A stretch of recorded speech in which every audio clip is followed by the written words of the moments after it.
following program is sponsored by Friends of Life Outreach International. Widespread divorce rates, the erosion of traditional marriage, and the popular rise of radical ideologies are resulting in a breakdown of the family. Coming up, Ben Carson challenges you to the perilous fight. Two things you don't talk about: religion and politics. Those are the exact things we need to be talking about, because darkness is the cover for evil.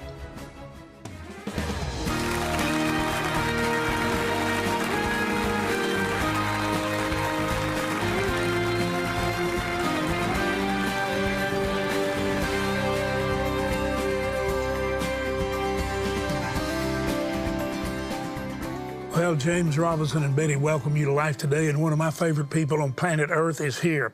And I believe this person has had as great an impact as anybody in my entire life, and I have known some high-impact people. I'm talking about Dr. Ben Carson. Dr. Carson, let me just hold this up. This has got your picture on it, and it looks great. This is the prettiest book cover I've ever seen. It is just fabulous. The Perilous Fight. And you know, we've written the book about the same time, Fight the Good Fight, because we're in a battle with spiritual demonic forces, deceptive, destructive, divisive forces. You agree with that? Evil forces, principalities. And unless we align ourselves with the true power, we're not going to win that fight. But the Lord never puts us in a battle that we can't win. He left us here. He left us here to win, didn't he? He did. And we're going to. We're going to. And you know, the interesting thing is the United States of America is much too strong to be brought down militarily, but it can easily be brought down from within. Mm-hmm. Jesus said it best: a house divided against itself cannot stand. And there are evil forces, Marxism, one world government, that do not want us here because we are the ones who stand in the way. And they've figured out the way to take us down. Our primary element, which is the family as God ordained it, an institution that he gave us for our good. And then you look at what's being done to it. Ben, this book is tremendous, The Perilous Fight. You talk about the fact that the family is the way we had strength, and the family has been impacted in a profound way. And you really Absolutely. do believe, though, the family has to be corrected, but you make in the 4th chapter a very powerful statement. You believe the way we're going to reverse the negative trends is to do the very thing that a lot of church people have been taught not to do. They've been taught to stay out of politics because it's dirty. Well, why do they think it's dirty? Because godly and good people stayed out. It's crazy talk. But you believe that we're going to have to impact Washington leadership in order to turn this nation back to sanity and to stability, security, and to a future. That's what you believe. And you have to be more aggressive. You have to have courage. You know, one of the things that I discovered when I was running for president, going to the smallest little hamlets in North Dakota and Alabama to the largest cities, was that most of the people had common sense. What they lacked was courage. They would much rather stand in the corner looking at the floor and not say anything and hope that no one calls them a nasty name or tries to cancel them, than to actually stand up for what they believe in. That's what's going to make the difference. You know, you're told from the time that you're a little child, two things you don't talk about: religion and politics. Those are the exact things we need to be talking about, because darkness is the cover for evil. And Satan, for instance, doesn't want you to think that he really exists. He can do a much better job if you don't think he exists. And by the same token, the things that are being done to our political system and to our system of beliefs are horrendous, but they don't want you talking about those whatsoever. And it's having a profound effect upon us. You know, you look at some of the statistics that I talk about in the book. You know, in 1972, 90% of Americans identified as Christians. 50 years later, that's down to 63%. Wow. I mean, that's pretty profound. And in 2021, greater than 50% of the people have no affiliation with any church. Wow. Now think about that. That's in a country whose founding document, the Declaration of Independence, says that our rights come from our Creator, aka God. You know, it's really interesting that you know, in 1958, a man by the name of Schrempp, Schempp,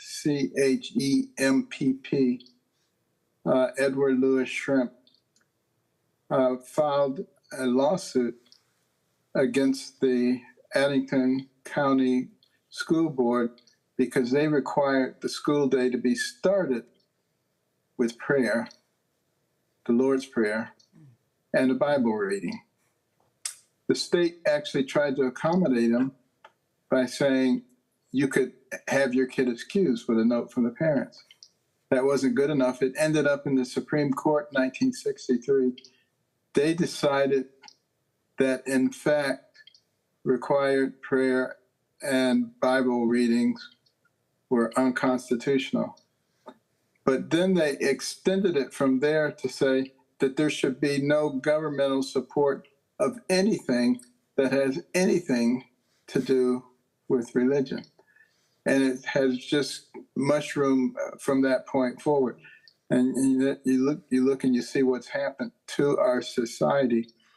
You know, and when you look at traditional nuclear families, and you look at kids that are raised in a traditional nuclear family, they're twice as likely to be successful academically. You look at ones who are raised in non-traditional families, they're virtually twice as likely to be involved with the police and the penal system. So the think tanks, both the liberal and the conservative think tanks, both come to the same conclusion, and that is that kids who are raised with the traditional nuclear family do much better than kids who are not. And yet our policies don't necessarily indicate that. When you look at Hollywood and television, they always hold up the alternative to the traditional nuclear family, not only as acceptable, but maybe as preferable these days. And that's why you have 30% of Gen Xers identifying as LGBT. And of course, they say it's because people are more open to that now, and it's more acceptable. But if that were the case, it wouldn't just be the Gen Xers, it would be across all the generations. And it's not. And it's because of the social pressure and the things that have been taught to them since they were little children. And we're also seeing the impact of that on our college campuses now. Kids running around and supporting terrorist organizations. They obviously have no idea what they're talking about or what they're dealing with. But if you don't have that firm foundation that comes from your family, you become like a leaf blowing in the wind. Anything that comes along, you gravitate to it. And that's why it's so important that you have a family that teaches you your family history, your roots, who you are. And your history gives you your identity, and your identity gives you your beliefs. And that's why whenever ISIS takes over a place, what do they do first? They tear down the museums and the libraries, and they get rid of the people's history so that they can then manipulate them. And before communism and socialism take over any society, historically, they dumb down the population first. And isn't that what's happening to our population right now? It's I mean, exactly. you see those man on the street interviews. They ask them simplest questions. How many branches of government are there? You know, what does the 4th of July commemorate? What countries border the United States? They have no idea. Ben, you and I, were led of God to write a book about the principles that made America great, that our founders understood, and they put those principles in place. You can't have a good marriage without respect for one another. There are basic principles that have to be in every relationship for it to last. You can't even have a winning sports team if you don't have principles in place. And they really are very much family-type principles where you have respect and honor one another and appreciate one another and support one another and pull together. Well, we're going to have to get our leadership back under the control of those principles, or we're going to see everything that is special and blessed, that has blessed us and enabled us to bless others, it's going to totally vanish from the planet. And if we lose it here, we're losing it all over the world. And I personally believe, which I think is the reason why people like us as a couple, you and Candy, and people that you and I know and respect, are, so to speak, coming out boldly and saying we got to take back what we gave the enemy. We're supposed to be overcomers. We're not supposed to be walked on. We're supposed to walk on the enemy like a scorpion under our feet. We're supposed to walk over his will like dirt under our feet. We're supposed to be overcomers. Now, we need to take back. We need to take our schools back. We need to take our entertainment back. We need to take education totally back from the academic high level where the people who made money off the free market blessings, they endowed those schools that destroyed the potential of the free market to continue as it is. And we've got to get people back in place in all the areas of leadership. We got to get church leaders to come out and take a stand and quit backing off. We got to go back and do what we were left here to do, which the New Testament disciples did, and they shook the whole world. And the blessings of that shaking birthed this nation and can give a rebirth to every nation on the planet if we'll just put those principles back in place. You sound like a preacher. That's exactly right. Well, it's what's in your book, and I'm telling you, Ben, you and I write books. I mean, it's nice if you get a little income off of it, but that's not the reason we write it. We write them because we want to show people the way to put the principles back in place, and we can. Do you agree? We can put them back in place faster than one could imagine if the people who understand they're important would just come together and, like you said, be courageous and take a stand. And that's what it's going to take, courage. The left thrives on intimidation. They make you shut up. They make you afraid. But we have to remember, you cannot be the land of the free if you're not the home of the brave. And it's up to us to grasp those principles and to boldly march forth. And I think one of the things that has really encouraged me is I've been going around the college campuses with Turning Point USA, with Charlie Kirk's group. And the crowds have been enormous. We've had to turn hundreds of students away. They realize that the American dream is disappearing in front of their eyes, and that something different has to be put in place if we're going to be successful. I think our young people are maybe going to be one of the sources of the turnaround that this country is going to experience. And it's always darkest before the dawn. Sometimes it has to be pretty dark before people see the light. I think we're there. Betty, what do you want to say to this man? I know how much you love him. I do. Thank you, Dr. Carson, for what you just shared. You just put it all right there in front of us, that we need to go back to God's principles, God's foundations. And as Christians, we are not nullified for being involved in what we care about, and that's our country. We don't have to step aside and say, shh, be quiet. You're a Christian. You can't have an opinion. You can't be right. But we know we are, because we stand on those principles that God has put within us because of his son, Jesus Christ, who gave his life for us. And we need to be bold enough, just like you said, to be out there and to stand and be in battle, for the Lord is our truth and he is our strength. Amen. You know, Ben, we're going to offer your book today on our television program to everybody. We're drilling water wells right now for children that have never had clean water, where families are dying. And most of the children that die of these waterborne illnesses are under 5 years of age. But we've been able to give a whole village water that lasts for a lifetime. But everybody that helps us just give a cup of water, just help with drilling those water wells, we're going to send them your book. Why don't you encourage your pastor to encourage every member of the church to get it? I can promise you the truth that's shared here is transforming truth. First of all, it'll transform you and inspire you and give you courage because of the power of the truth that's in the book. So please get it, get others to get it. But Ben, I want you to watch this with us because you have actually inspired us in so many areas of our outreaches. And I know how much you and Candy love what God's called us to do because it works, because love never fails. So let's look in on this, and I just want you to know we love you with all our heart. We're 100% behind you, and I hope everybody will support everything God calls you to do. Let's go right now, and I want you to watch with us a very powerful story with a mother talking about what contaminated water did to her family. So I'm here in Liberia. We're here speaking to these families about the loss that they are suffering because of the lack of clean drinking water. Many families have suffered from cholera and other waterborne illnesses. And I'm in the home of a young woman named Blessing today. Blessing's here with her brand new baby. So, Blessing, I know that you lost a child. Tell me your baby's name that you lost. Maurice. Maurice. And do you know why he died?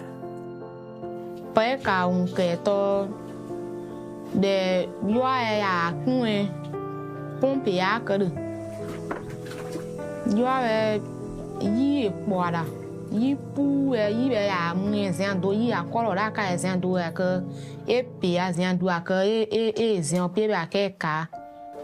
Now that you have this new baby Cyrus, how do you give him water? What are you doing now? Zan dia lo zo kan ye an gban ye ba nga to kun abi do de kan yi nu de ka ya ka bu mare ka ya no no go. We know you need clean water. But if you could talk to my friends back home, what would you say to them to help prevent Cyrus's ever having to drink that dirty water again? Para be men mo de to I hoti do ipo I be abi do I be o le gbe ka o I ba pompe nu ko bu mare an ka ya no go. Can we please make her generation the last generation that ever has to suffer from the lack of clean water? That we will be able to bring water for life to Blessings Village and villages just like Blessings all over the world because you have a dream. You have a prayer.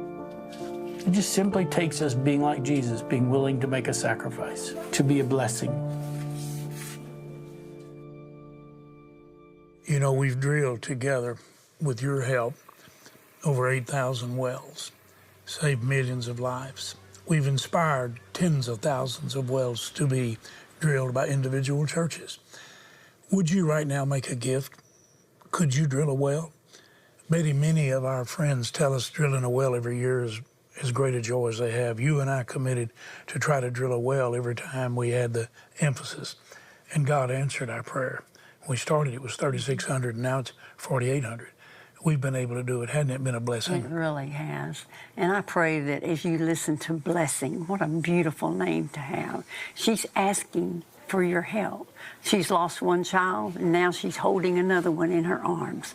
Let's give her hope. Did you hear her say that she looks for the cleanest water she can find?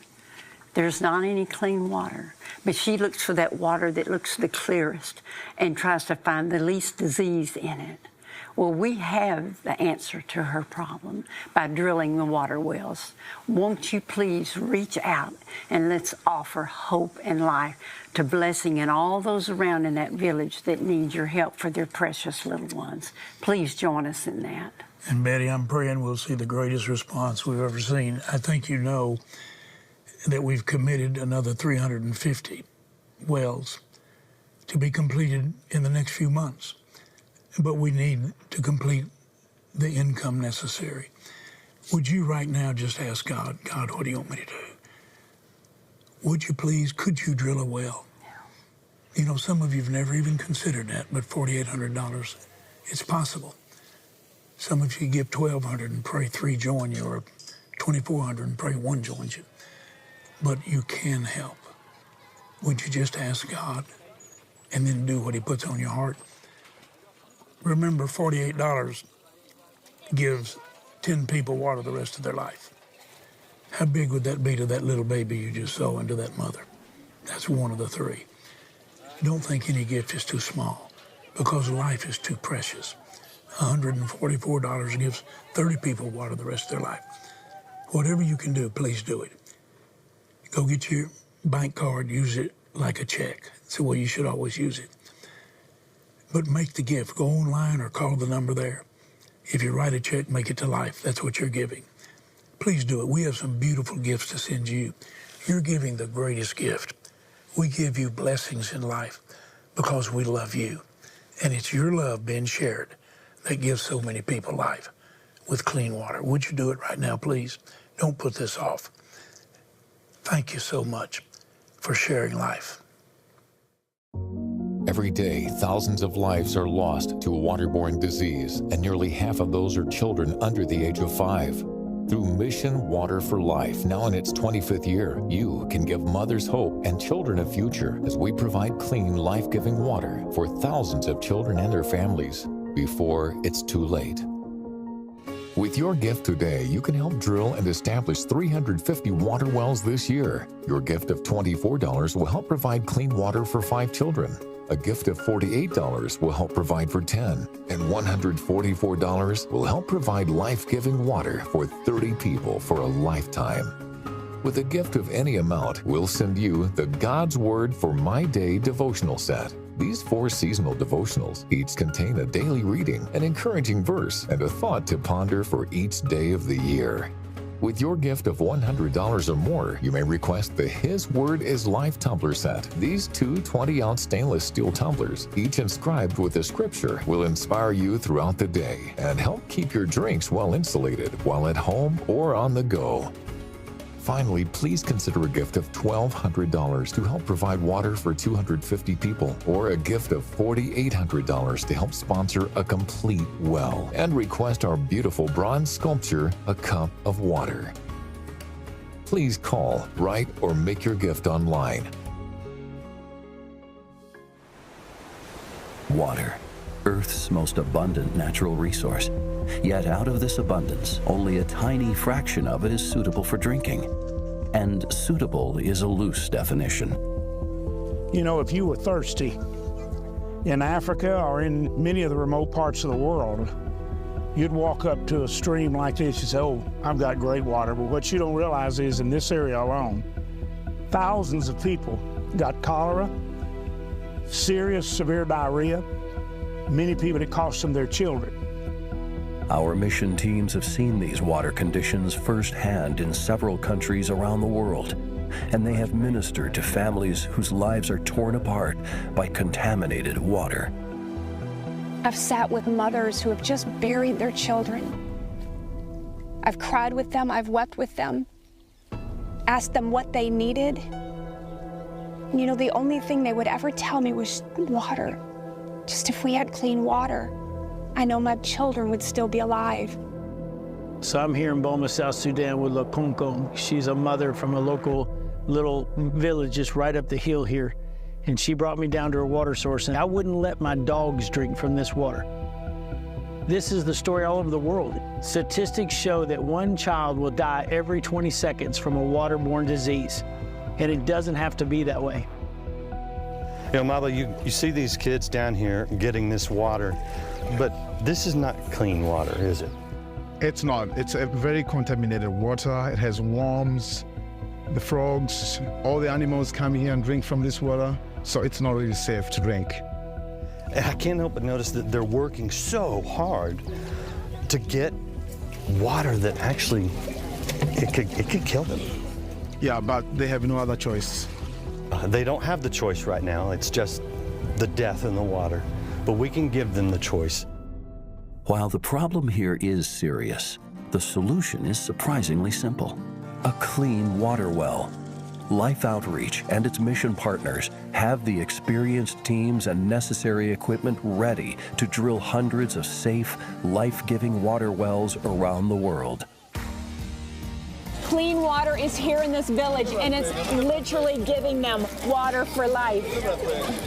Thank you so much, everybody, for all that you've given, all that you've sacrificed. It has changed so many lives of children all around the world, just like here today. Okay. Cool. Woo! Thank you so much. I want to remind you, we will send every one of you who gave any gift Dr. Carson's book if you'd like to have it. We have other gifts that we'll send you because we love you. I love this man. He is a part of the great turnaround that we're going to experience in this country. And there's no one I love and respect more than Ben and Candy. And I'm grateful for their love and respect for me and Betty. Dr. Carson, thank you for being here. Thank you for sharing God's love. Thank you for having me, and thank you for what you're doing for the people who need the water. You know, we take so many things for granted, and this is an opportunity to actually save people's lives and make a difference in people's lives. We have so much. Thank you for doing that. It's just wonderful. Ben, let's stay in touch. We're going to stay close, and we got a lot to pray about. We got a very important year and an important decision, and we need to put principled people in place everywhere, and you have to know the principles. And those are shared clearly in Ben's book, as well as the book that we wrote earlier this year, Fight the Good Fight. God bless you, Ben. Give our love to Candy. You. Stay in touch. We will. Thank you. Okay. God bless you. Bye-bye.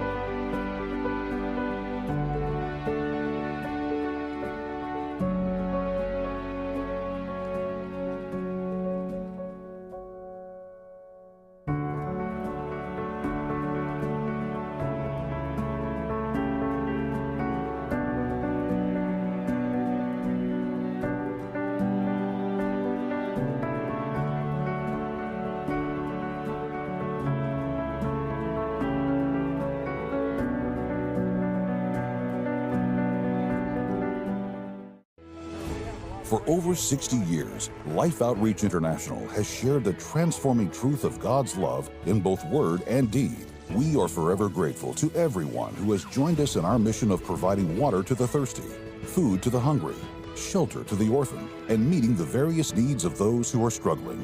Our ministry to the lost and hurting is only made possible because of the prayers and generous gifts of our friends and partners who provide consistent, faithful support. Become a Friend for Life partner with your recurring financial gifts. We'll send you our monthly newsletter, along with encouraging spiritual resources to uplift and inspire you in your daily Christian walk.